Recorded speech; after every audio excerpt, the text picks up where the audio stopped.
On the news, Kano Assembly passes bill dissolving 5 Emirate Council created by Ganduje. House of Rep passes bill to revert to old national anthem. And court grants former aviation minister bail. Glad to have you join us on News Now on TV360 Nigeria. I'm Tamilore Akinkwolye. The Kano State House of Assembly has dissolved all the 5 newly created Emirate Council in the state. The dissolution of the affected emirate was sequel to deliberations on the floor of the House of Assembly on Thursday. The Kano State Emirate Council Amendment Bill was considered on the floor of the House after scaling second and third reading on Thursday morning. Earlier, the Deputy Speaker Muhammadu Butu explained that repealing the law would revive the lost glory of Kano, as the division of Kano Emirate to 5 reduced the capacity and dignity of the state at the national level. The majority leader, Lawan Dalla, said that the Emirate Council also served as a custodian of culture, which was distorted by the creation of 4 additional emirates. Now, with the amendment of the law, all 4 new Emirate Councils were abolished, leaving only the Kano Emirate. Now, the state governor, Abba Yusuf, has also assented to the bill passed by the State House of Assembly. Now joining me to discuss this further is Ibrahim Azan, a journalist from Kano State. Thank you for joining me, Mr. Ibrahim.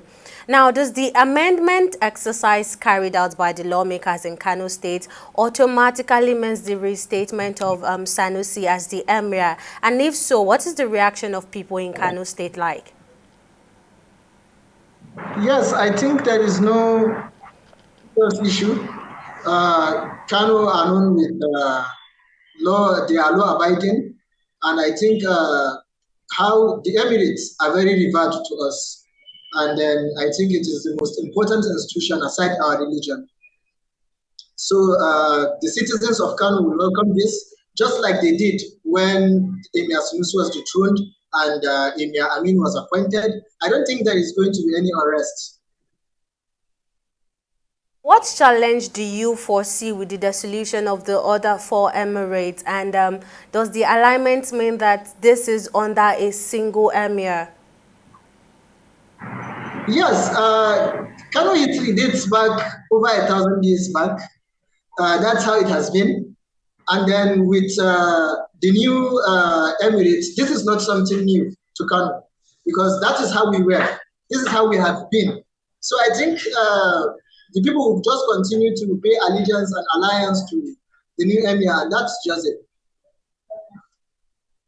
But for the emirs, I don't know for the emirs. I just think maybe the district heads and the title holders would pay their allegiance to this new emir. And for those emirs, I don't think they are going to just come back and align with this new emir. Thank you for lending in your thoughts and for your time, Mr. Azan. Moving on, President Bola Tinubu has directed a total and comprehensive review of the recently announced governing boards of tertiary institutions in Nigeria before the inauguration and retreat being planned for the nominees.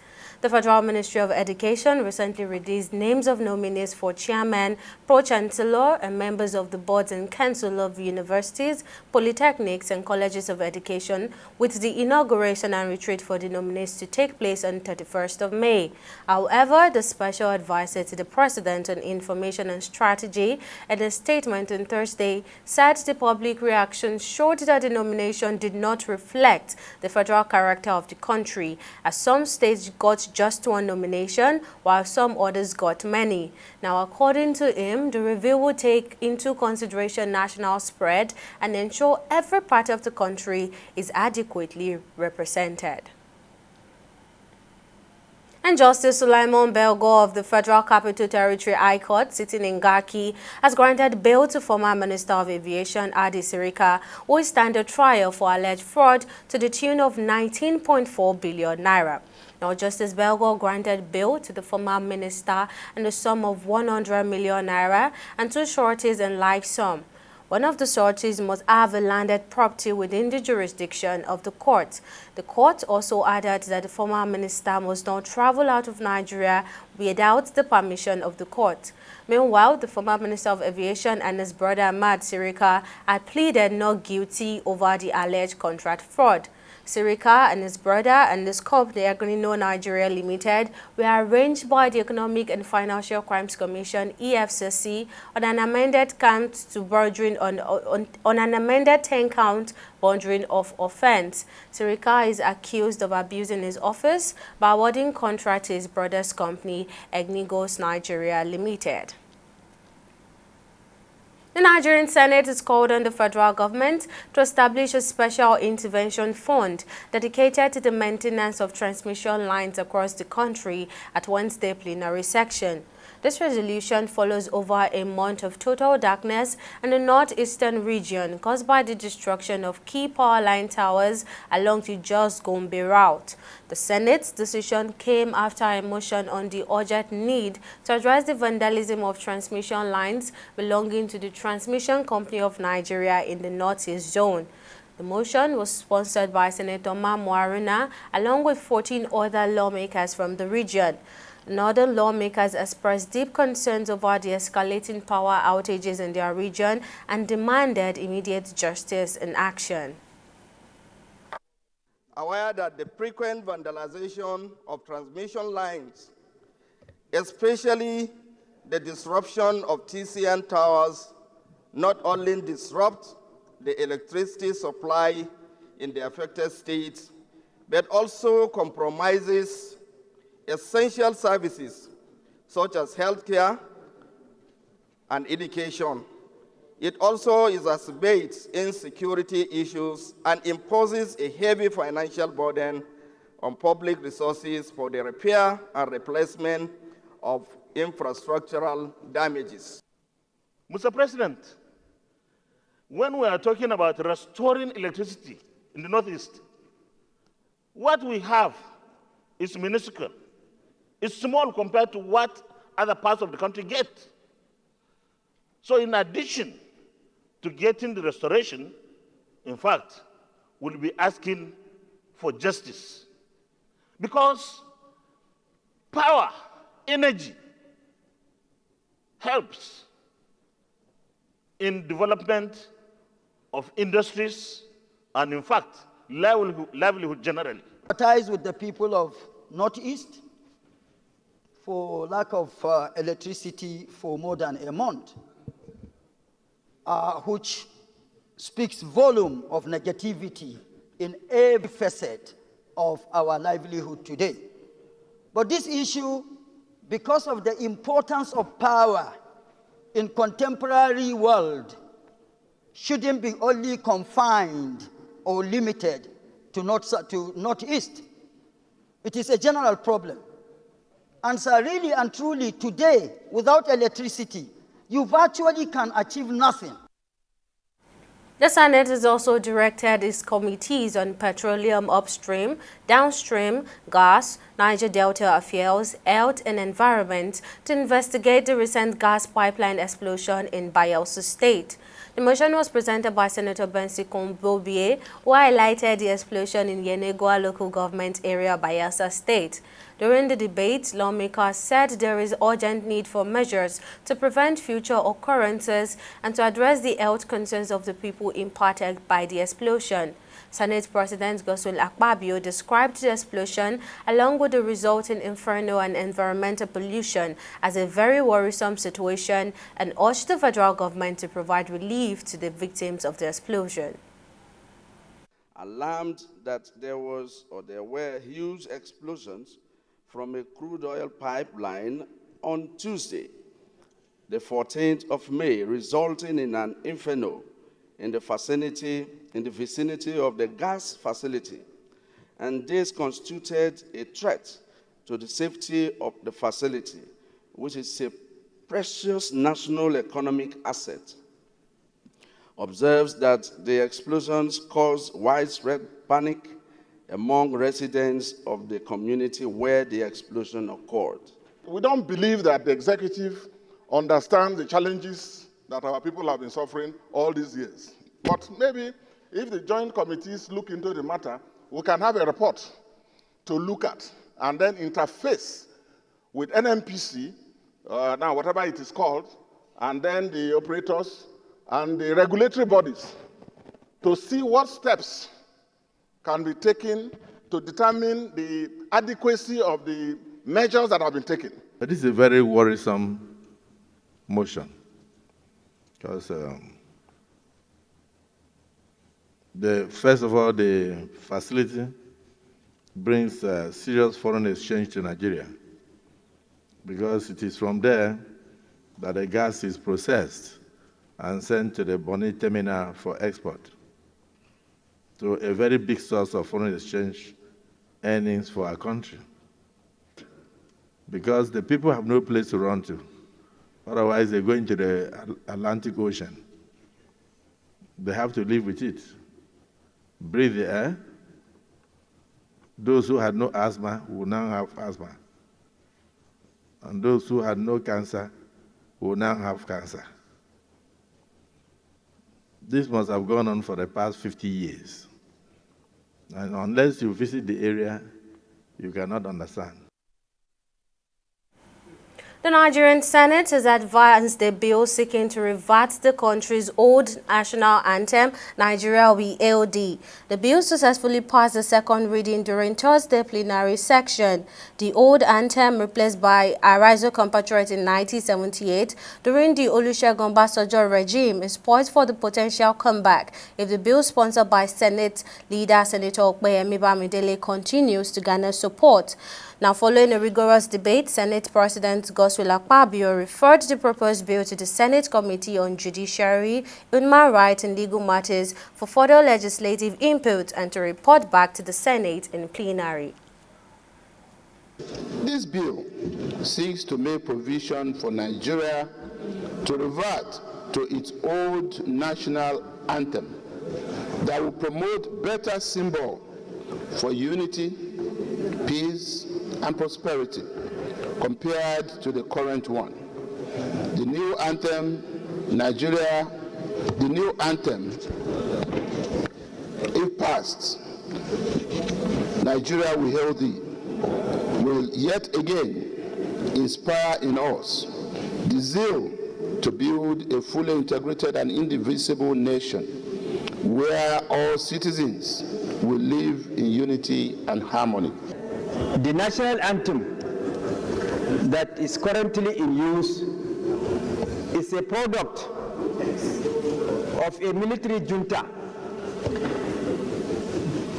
which is not a product of consensus ad idem of Nigerians, and therefore does not reflect the wishes and aspirations of Nigerians, because it was decreed by a military junta.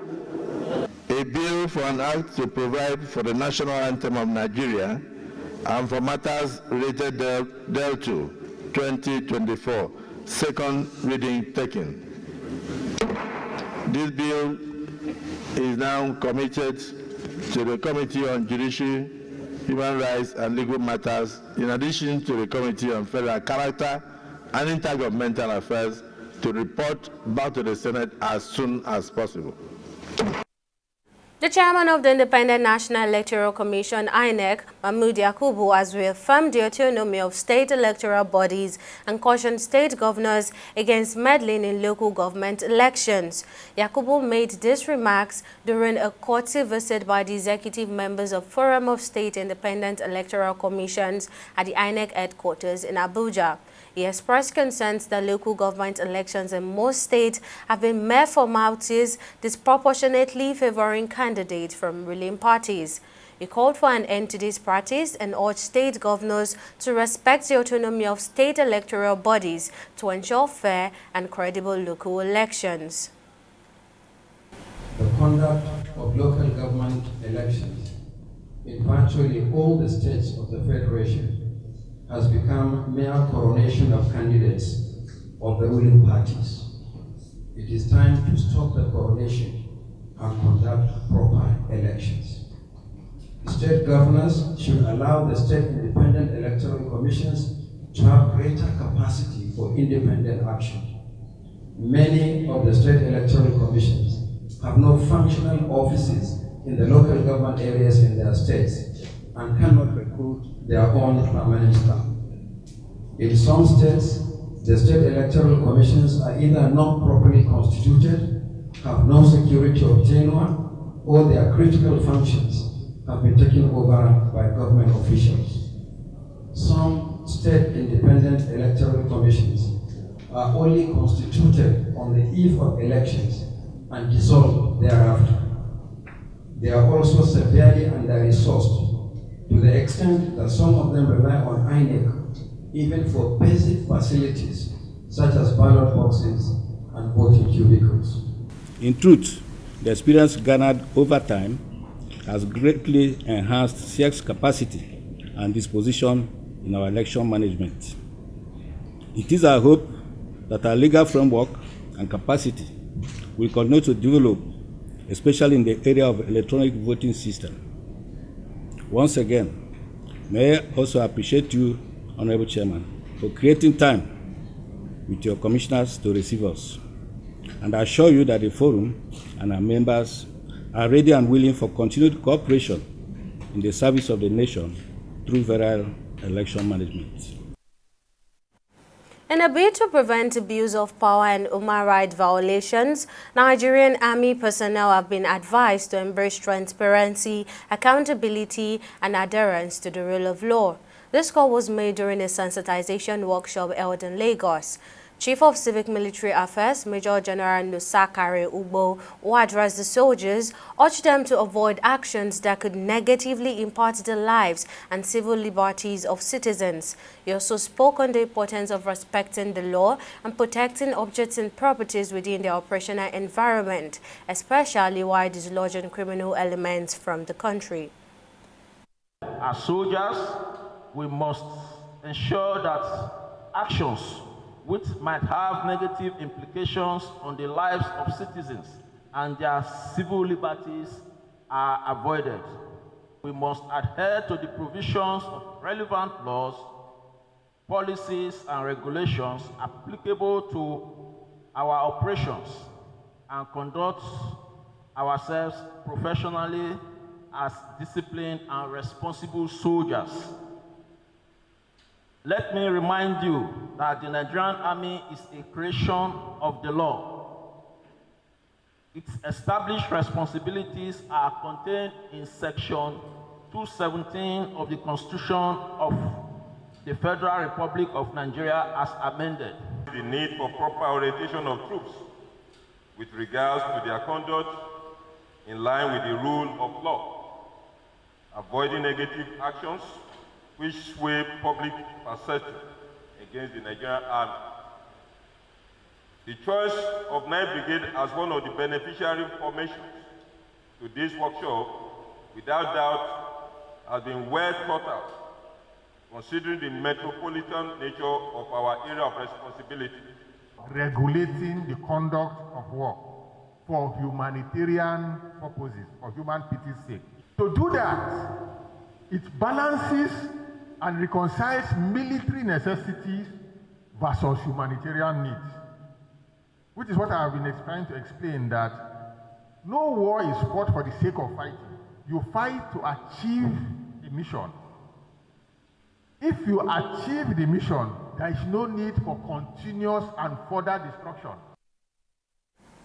News Now will now go on a short break, but coming up next, at least 9 dead as stage collapses in Mexico election rally. Details of the story after this break.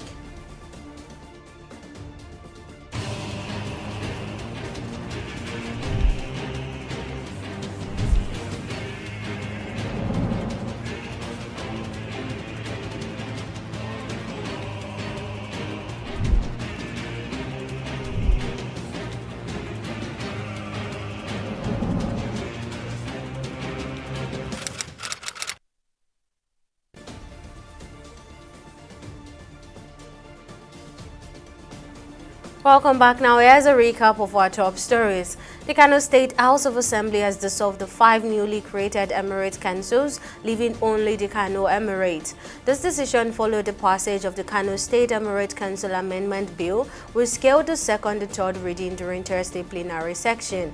Deputy Speaker Mamadou Botu explained that repealing the law would restore Kano's national dignity, which was diminished by the division into 5 Emirates. We also told you that the Nigerian Senate has advanced the bill to revert to the old national anthem, Nigeria We Hail Thee, replacing the current anthem adopted in 1978. The bill, sponsored by Senate leader Senator Okoyemi Bamidele, passed the second reading with unanimous support. Senate President Godswill Akpabio referred the bill to the Senate Committee on Judiciary, Human Rights and Legal Matters for further review. Now, in case you missed any of the news bulletin or for more updates, you can catch us on Limeless World TV and AVO TV, or log on to our website on www.tv360nigeria.com. You can also follow us on our social media platforms on Twitter, Instagram, and YouTube at TV360 Nigeria, or download our mobile app on Google Play Store, Huawei App Gallery, and Apple Store. On Facebook, we are TV360 Online.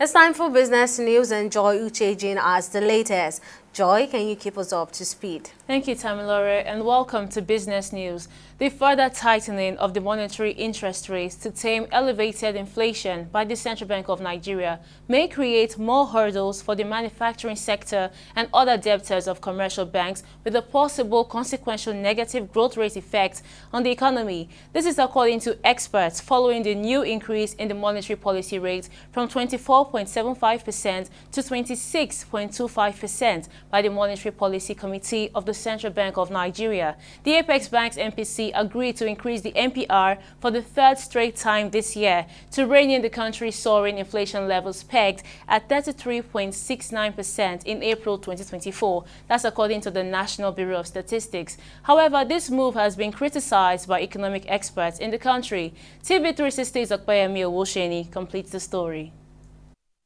Since May 2022, the CBN has raised interest rates 11 consecutive times in a bid to rein in the inflation rate.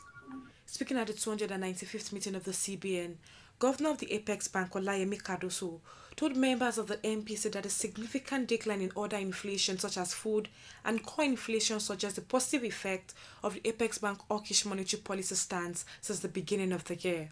The Apex Bank's governor also attributed the volatility in the foreign exchange market to seasonal demand for forex. The key focus of the MPC at this meeting remained to achieve price stability by effectively using tools available to the Monetary Authority to rein in inflation. Members observed that while year-on-year headline inflation in April 2024 rose moderately, the month-on-month measures of headline, food, and core all declined significantly. Experts, however, do not agree with Cardoso's statement that past increases have been effective in taming inflation, as well as his observation of the FX market. The exchange rate pass-through had affected the inflation rate to a point where it started to slow down in its rise, but it hasn't tamed inflation. Inflation is still sky high. Food inflation, in fact, increased again, as we noted during the MBS report that was released last week. Food inflation is now at 40.58%, which is, again, record highs of close to 25 years. The last time we had food inflation rate that high was 25 years ago. So I disagree with him. The stats are there for him to be able to see. One of the things that we do with Very Africa is not only verifying data information, but also providing data insights as to the state of the economy. So I completely disagree with him. What will really improve the idea is to see how much of crude oil we can sell to attract effect into the economy. And again, the good news is that Dangote Refinery and the NNPC will be coming online almost at the same time. That will reduce the pressure on the exchange rate, because that means we don't have to be buying refined petroleum products, and those money will find their way into the treasury of the Nigerian government, and that could also help boost liquidity and bring down the exchange rate and stabilize it. Speaking on the suspension of the 0.5% cybersecurity levy, Cardoso says the Apex Bank has withdrawn the circular that was issued to various banks. The issue of the levy, which was stated clearly as 0.5%, was embedded within the final law. Now, as central bank and as bankers to government, we were merely implementing a law that had been enacted. That's all we were doing. We're implementing a law that had been enacted. And subsequently, as bankers to government, as the federal government amended its position, we have withdrawn the circular that we've issued to the various banks. The CBN's MPC has promised to continue to monitor development in the global and domestic economies to guide policies and ensure that inflation expectations are adequately anchored. The next meeting of the committee will be held on July 22nd and 23rd, 2024. Okpayemi Owosheni, TV360 News, Lagos. We'll take a short break and be back with stock market reports.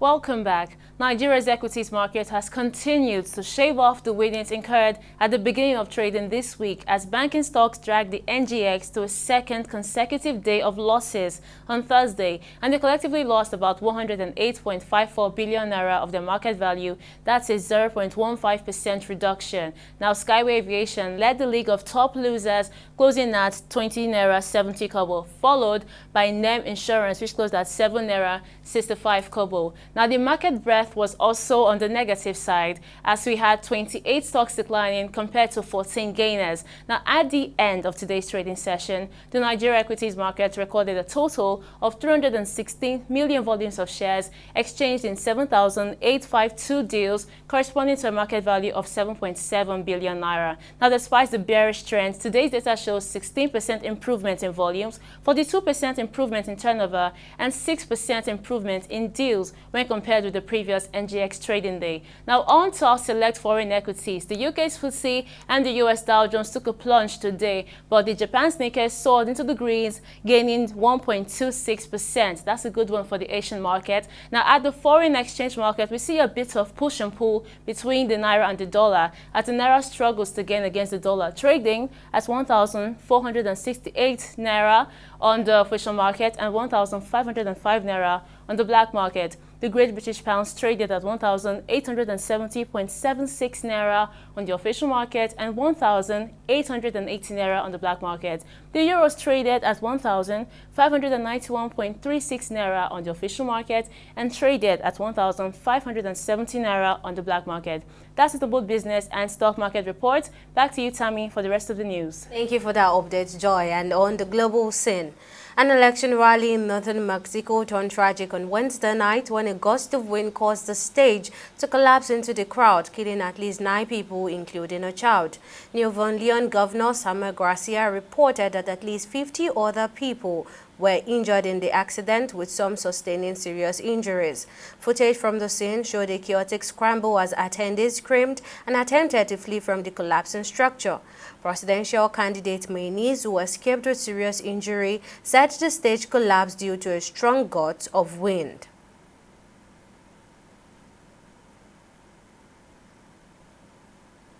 And finally on sport, Enyimba says Yemi Olarewaju will replace Finidi George as their head coach for the remainder of the season. Olarewaju was previously an assistant to Finidi. Finidi left his position at the club last month following his appointment as head coach of Nigeria's senior side, Super Eagles. The young tactician is currently pursuing his UEFA B license in Scotland. He once worked as an assistant coach with the defunct MFM FC and Nigeria's under-17 side, Golden Eaglets. And that wraps up our bulletin on News Now. Many thanks for watching. I'm Tamilore Akinkulie. See you again next time.